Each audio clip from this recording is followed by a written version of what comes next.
want to talk on language and identity, but before that, I have a confession to make, which is that last year or the year before that, I was there in, I think, the Kerala Literature Festival and hanging out with Prakash Raj sir's daughter. And she was like, I was telling her, I have a big crush on your father. And I was also telling her, that's why I can't stay in that room. She was like, no, no, no, no, I want to introduce you. I said to her, he's appa to you, he's daddy to me. So I spent all my time staying away, going and smoking with his daughter. I don't know if he knows that she smokes. But yeah, so so we were hanging out, and then the universe always decides to troll me, always puts me in a difficult spot. It said you will not stay in the same room with him. I'll put you next to him on the dais. So so yeah, I have been self-trolled or tested by the universe. Just wanted to start on that point.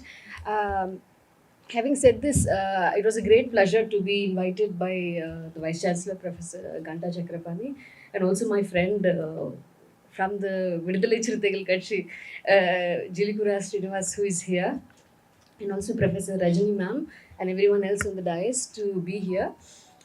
For me, it's a very interesting topic to talk about language and identity, because I am Tamil, very fiercely Tamil, but I also write only in English.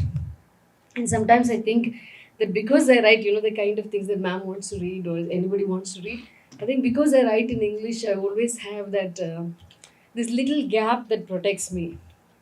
I'm not yet in jail. I'm not, I wrote my last book and I called it Tomorrow Someone Will Arrest You, because that's the climate under which we live. But somehow I think English is shielding me. And I never realized how important this little gap is from, making people's sentiments completely flare up. Because my book came out in Malayalam, I think in 2010 or something. And then the Congress was burning the book because they were very angry that I had insulted Gandhi. And so I think Ramesh Chennitala, he said she should not even enter Kerala. But then it was not only the Congress, the BJP was also burning the book in another city in Kollam. So they also had some problems with how I was attacking caste. And then I realized translations are so dangerous, because as long as you say something in English, that space exists and you just get away. It's like a hit and run. You're doing very political work, but you are able to escape. But once you start talking, or even when your ideas go into the mother tongue, it becomes extremely inflammable. So having said that, I wanted to share, I did not know how to go after Dr. Srinivas' speech, but I have many things to share as a Tamil person and my perspective. Tamils are slightly fundamental about our language, and I think for very good reasons. So the primary thing, and how I have looked at language and identity, especially through the lens of a woman. What exactly has language struggle meant to me as a woman, or what it has meant in the history of Tamil to women, especially to Tamil women. So for instance, the early Tamil revivalist, or what they call the Marumalarchi movement, which was trying to take a look at Tamil language and find out how much percentage of Sanskrit is used in this language. So this must have been around the early 20th century, and they realized that more than 50-60% of our language contains Sanskrit words. So the Marumalarchi movement basically worked, and they were like, this is Mother Tamil, and some of the language in which men were arguing about was the purity of Tamil is gone under Sanskritic influence. So we wanted to go back to using Tamil only words, and this was huge. And in the backdrop of this Marumalarchi movement, this trying to make Tamil pure, trying to cut away Sanskrit influence, because it's one thing to have Sanskrit make inroads or Hindi make inroads like that, but Tamil people have what they consider very special is that the language of medicine, the language of science, the language of governance, the language of law, the language of the people, and the language of art and literature has consistently been Tamil for 2000 years. Anywhere else in the world, this is very difficult to find. Maybe in China, but anywhere else, it's more like somebody else is ruling with one language. The language of law is different. The language of prayer is different. The language of literature is different. The language of science is different. People coexist. Here, Tamil was serving all these purposes. Therefore, the need to come back to the original form was important. And here is where in 1938, Periyar starts the anti-Hindi agitations, and what is often not given the amplification that it requires or it deserves is that in 1938, when he leads the anti-Hindi agitations, there are more than 100 women who go to jail, and more than 16 or 17 of them actually are taking their own children to jail. And so throughout, and in 1965 as well, when the second set of anti-Hindi agitations come, Periyar makes some very interesting points. Again, the anti-Hindi agitations of 65 are important because not only do they force a constitutional change or constitutional acceptance of having, resisting Hindi, but also what happens in 1965 is that Periyar starts linking the idea of Tamil language to the idea of Tamil self-determination. He starts making this link to the idea of what are we to self govern ourselves, who are we to choose. But similarly, exactly when he's making these points, he also makes the very interesting point that says only when Tamil women come to the forefront of the struggle, only the day Tamil women are willing to go to jail, we'll have an independent Tamil Nadu. And this, I think, is really very interesting because it was not a male project.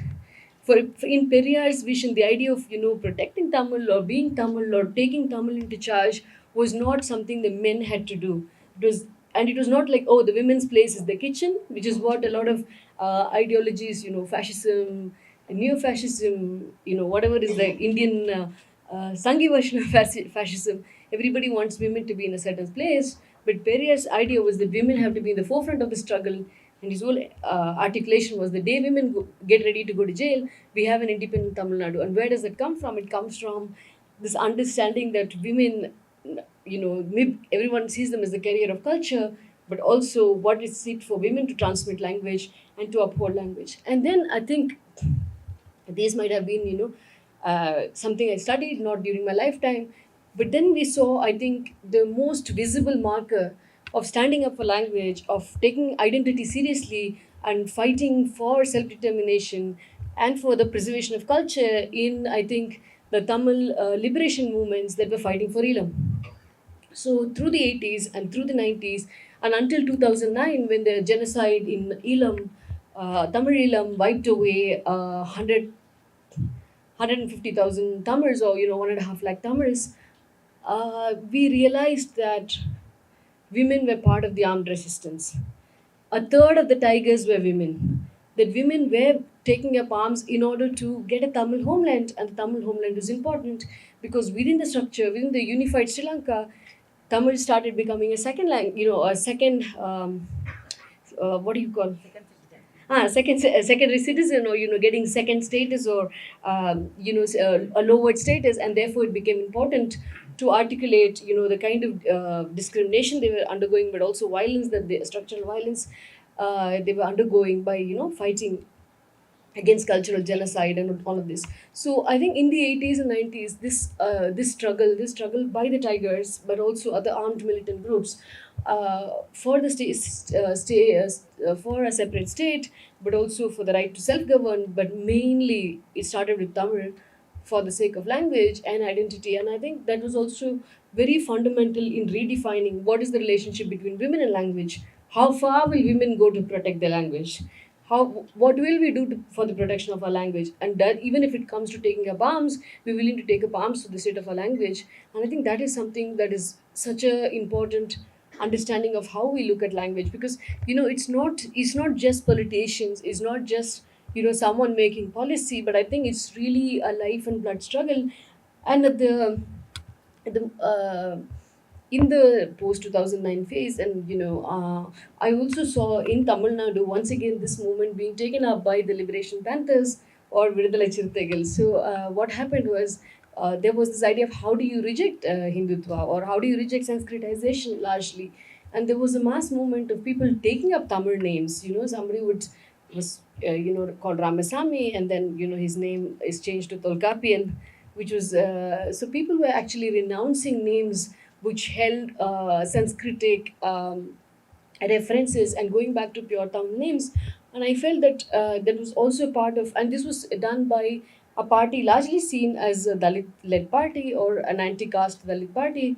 And what was the reason was again to articulate that within Tamil, it's possible to find a space that's against hegemony, a space that makes us equal, and an egalitarian understanding where we are united by language as opposed to divided by caste. And did it work? I don't think so.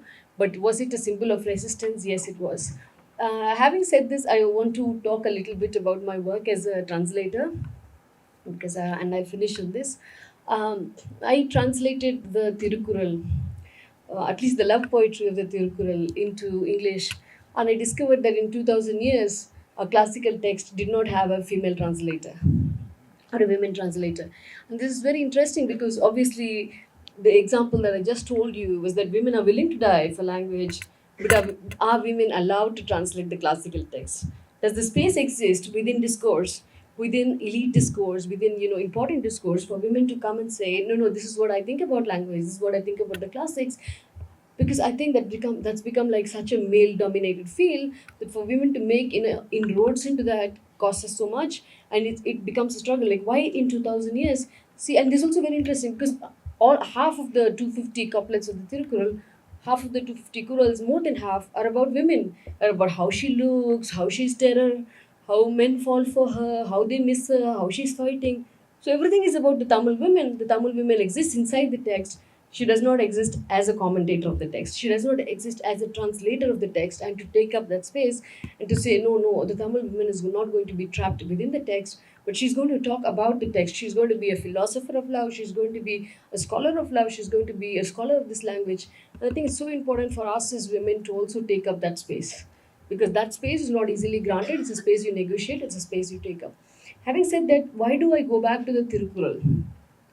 Because there is Sangam poetry, there's a lot of other things that are going on in Tamil. I think Tamil also has to be, and I think every language will have to find what it is, but Tamil is essentially a political project. And it's not a political project that ends with the DMK, or in some way only the DMK claims the rights to it. It's a political project that extends far beyond any one party. It's a political project that belongs to anti-caste movements. It's a political project that belongs to feminists. It's a political project that belongs to liberation struggles.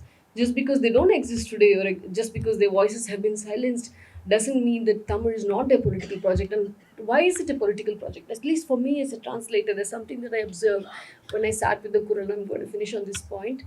Um, is that what are we often, we are here today, but there's something that is uniting us, which is to understand that the imposition of Hindi or the imposition of any language or any culture, why do we resist it? And it's not just a resistance to a language, but also what is the whole download that comes with the language. Part of the download is that you have to accept the caste system. You have to accept this graded hierarchy. You have to accept that some people are at the top and some people are at the bottom. And the second thing, and this is the embedded part of the download, is that women are, if they're not oppressed, at least they're controlled.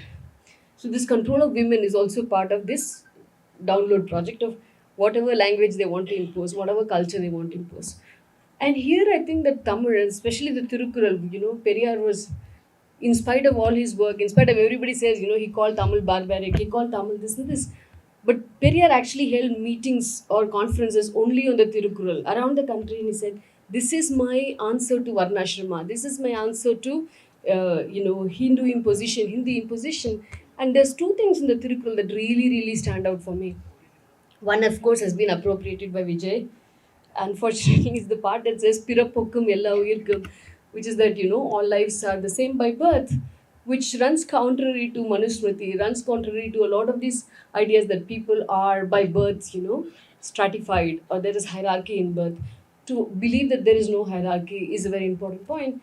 And the second thing is that you read the Manusmriti, or you read a lot of these North Indian texts, and there's this idea that women have to be suspected, that women have to be controlled, that women cannot be trusted with their fathers, with their brothers, with their sisters, daughters, no, with their sons or their father-in-laws, whatever, saying that it's in the nature of women to be fickle, it's in the nature of women to do this and that. So the idea of how women are controlled in these texts, and then you go to the Tirukural, and the Tirukural is exactly diametrically opposite to it.